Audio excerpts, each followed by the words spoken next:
Thank you. Great, thank you. And firstly, thank you to the organizers for the invitation, as well as to AMMF for funding part of the work that I'll be sharing with you today. The work that I'm presenting is a collaboration between my group, Alex Ivanov's group in the same Department of Chemistry at Imperial College, as well as Shahid Khan in medicine. So what I hope to do today is to present some, I guess, more fundamental technology.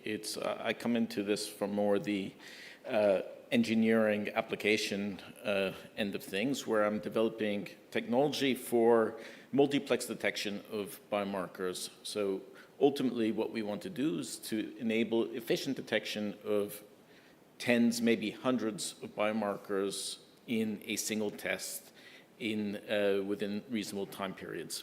And the approach that we're using in order to do this is a single molecule assay that's been developed over several years. We've been working with this platform for a number of diseases.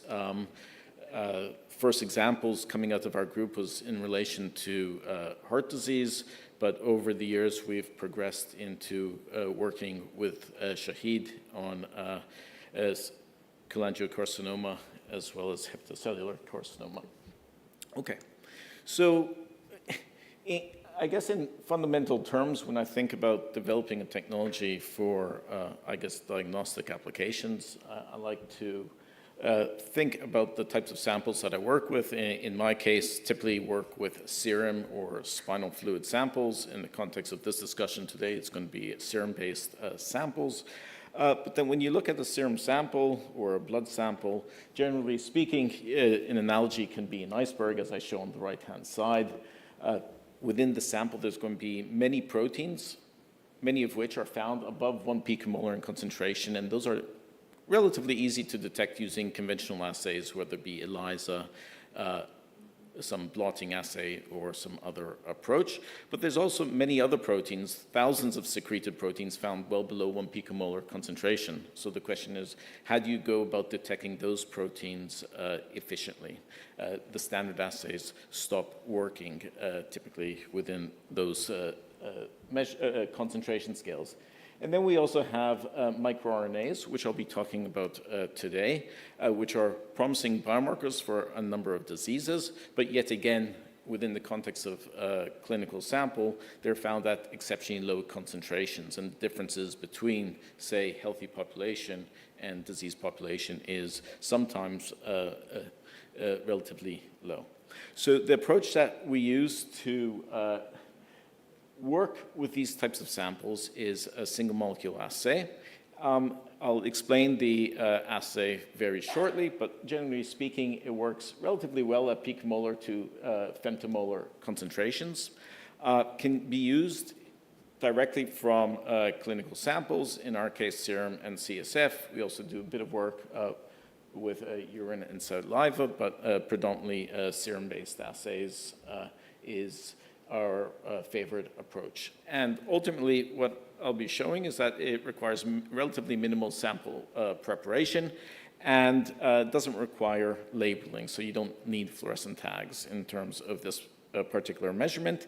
And the measurement timescales, well, to some extent, relates to how long you want to collect the data for, how many events do you want to detect. But generally speaking, there can be relatively rapid turnover from sample collection to analysis itself. When I think about, I guess, biomarker concentrations and the need for detecting multiple analytes within a single test, in, I guess, simplistic form, I like to think of it in this context.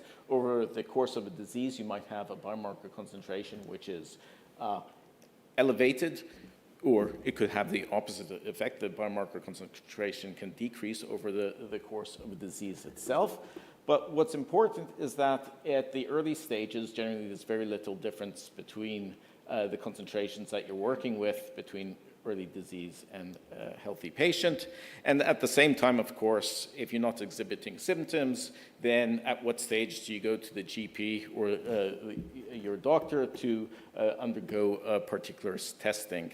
and at what stage can you generate sufficient data to determine whether you can correctly diagnose the patient or not.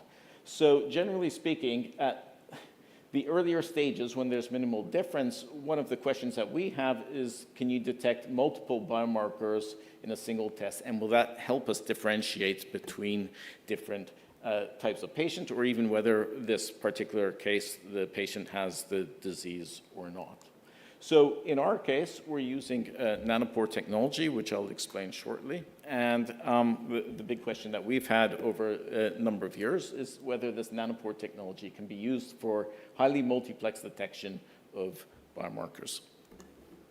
Now, in the context of HCC and CCA, I guess if you look at protein biomarkers, there's, as we heard this morning, as well as you scan the literature, there's a number of potential biomarkers that can be used. I mentioned a few over here. Perhaps this is on the lower end in terms of sensitivity, somewhat higher than that. But generally speaking, there are biomarkers that are available with sensitivities in the range from anywhere from 30% to, I guess within the literature, it could be upwards of 90% and so forth. But there's still lots of room, of course, for improvement and exploring other potential biomarkers, one of which is microRNA. So it's, as within the literature, has been very promising for, I guess, potential diagnostic purposes within various types of cancers. MicroRNAs, small single-stranded non-coding RNA, typically between 20 and 24 nucleotides long, and generally speaking, they can either be up or down regulated or remain relatively constant depending on the disease, depending on the disease progression of the patient. Now, within the literature, there's a huge amount of work exploring different microRNAs and how this can be used for potentially diagnostic applications. I give two examples over here, microRNA 21. It's been shown within the literature to be potentially useful for early stage HCC detection with a sensitivity specificity of 88 and 87%. MIR181B has been shown for CCA to be sensitive with of 76%, as well as specificity of 76%. So the question that we've had, of course, is can you multiplex this? There's many other microRNAs, as been documented in the literature, that have shown to be either upregulated or downregulated. So can we perform these assays on a much larger population to get even higher sensitivity and specificity? Now, in the context of the measurement itself, one of the, of course, challenges is how do you go about detecting the microRNA? Conventional approach is to perform reverse transcription qPCR, but in that case, you have amplification bias. At the same time, you can only detect a limited number of sequences within a given test. So there's significant bias when trying to perform your measurement, isolate the microRNA from the sample. If there's an isolation process that needs to take place in order to be able to perform the measurement reliably and compare the data sets for the different microRNAs from a single patient. There's other strategies, one of which is next-gen sequencing, which I'll be explaining very shortly as well. And this is an approach that we use not for sequencing the microRNA, but to enable the multiplex approach that we've been working on. So this is taken from Oxford Nanopore Technology, their website. What this is a protein pore, whereby it's isolated by two reservoirs, top reservoir, bottom reservoir. You apply an electric field between the two reservoirs, and the DNA, because it's negatively charged, will work its way through the pore. And due to this very small restriction at the center of the protein itself, you can effectively read off the sequence of the DNA itself. This is, of course, in simple terms, but generally speaking, this is the basis of the technology for Oxford Nanopore sequencing. So just to summarize, what we have here is a protein pore. We have a nucleic acid that we can feed through the protein pore by applying an electric field. And if you monitor the electrical signal, the current drop will tell us something about the sequence of the DNA. The width might tell you something about the morphology of the DNA itself. And the frequency of the DNA being transported through will tell you something about the concentration. So how do we use this for multiplex detection? Well, ultimately what we want to do is take our serum sample, feed it into our nanopore measurement, and but the problem is with the serum sample, anything that's negatively charged will work its way through the pore, and you have absolutely no selectivity. So what we do here, I'll just skip to this slide over here, is that we modify, as we come from, I guess, a chemistry department, we design these bar-coded probes. They consist of 3 regions. So we have an adapter region over here. This is so that it's compatible with the current sequencing technology that we're using. We design a barcode within this particular probe. The barcode is made up of the 4 DNA bases. And the barcode is specific to the microRNA that we want to detect. And on the right-hand side, we have the microRNA binding region. So we can design numerous probes, 40 probes, for example. In the case I'm showing here, 29 probes, with individual barcodes specific in each case to a certain microRNA that we're going to detect in the measurement itself. So how does it work? Well, if we take our DNA or our probe, we feed it through the nanopore itself, we get a bunch of squiggles here. Using machine learning, we can convert that to our DNA sequence. But if we have bound microRNA, so if we have microRNA in solution that binds to this particular probe itself, this induces a delay in the signal. And the delay is caused by the unraveling of the, the binding of the microRNA to the binding region. The the protein itself is, there's a restriction within the protein is too small to enable double-stranded of DNA to go through, or double-stranded sequences, so it has to unravel before going through the protein pore. And within the context of this work, McCall, PhD student at the time, came up with a list of target sequences from the literature, the RNA sequences from the literature which have thought to be relevant for CCA and HCC. So we went away and designed 29 respective barcoded probes targeting these particular sequences. And we use the sequencing technology that's already established to enable reading off the barcodes. So the sequencing aspect is to read off the barcodes. This is one example. Well, this is a 50 barcode system, but if we take a look at barcode 38, we have, and then we determine the sequence, we match it against our library, we can differentiate with an pretty high sensitivity between the remaining barcodes that we have in solution. So with relatively high accuracy, I'd say in most cases anywhere from 95 to 98% accuracy, we can differentiate between the different barcodes in solution.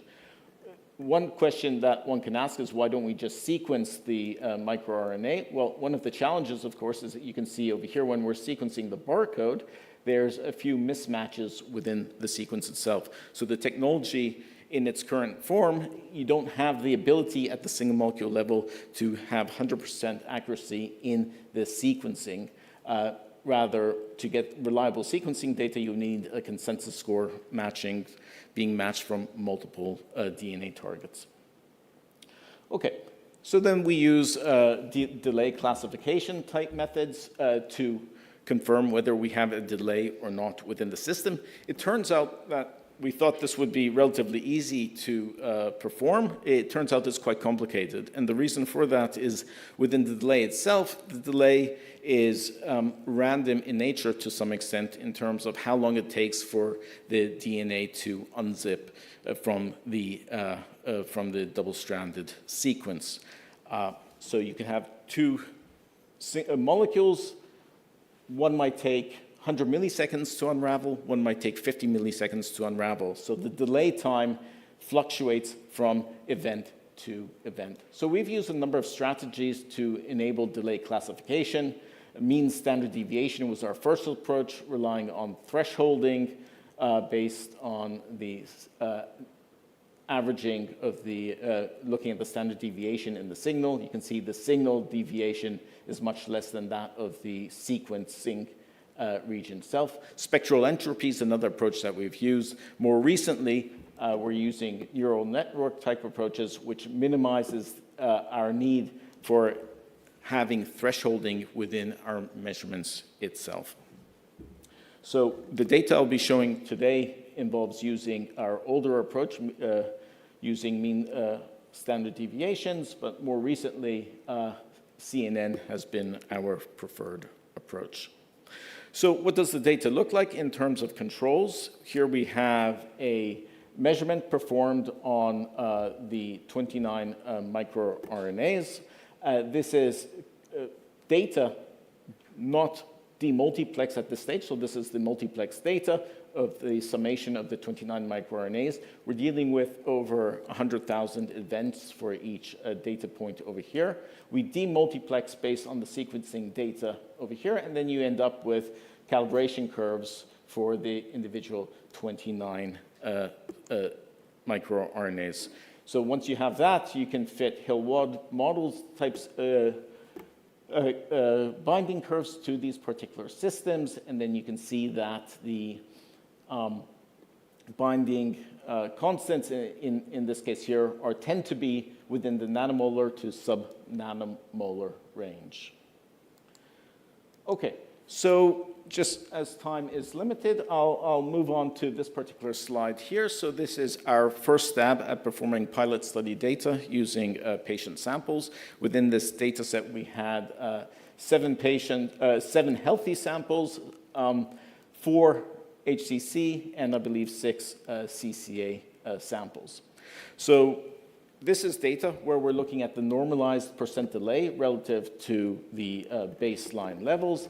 And for the most part, it's actually inconclusive in this, the way the data is plotted in this current form. But what you can see for some barcodes is that there's a gradual increase relative going from healthy population to those with cancer itself. You can look at this in a slightly different perspective. So this is a case here where we have the different populations of healthy and patient samples across the 29 microRNAs in this case. Here we're looking at the difference in delays between these individual samples in terms of p-values relative to the control samples. And if you looked at the total numbers of elevated markers in terms of the microRNAs that we're working with relative to the controls themselves, so simply looking at the elevated values, then you can generate a table such as this. Well, with the samples that we've been using, we know whether they've been diagnosed or not. We know that we have the healthy population, those with HCC and CCA. Our predicted status based on our initial testing is shown over here. So there's a bit of work to do. The green ones are good matches, as you can see, but then, of course, we have a few others which don't match at all. So there's still a significant amount of work to do to improve on this, comparison between predicted status and diagnosis. One of the things that we need to do, most certainly, is to improve our purification strategies within our samples themselves, as well as improve the detection limits, because we're working pretty much at the detection limits of our particular platform over here. But one other strategy which we've been incorporating recently, just in the last 30 seconds or so, is that we redesigned the barcodes to incorporate multiple binding regions as opposed to simply just having one region. And this enables improved efficiency, improved accuracy in detection of the delay sequences. We're also tackling this from a slightly different perspective, whereby we're using the sequencing aspect to get the, I guess, the omics profile of the samples that we're working with, but we're also incorporating our probes into these samples to look at the microRNAs themselves.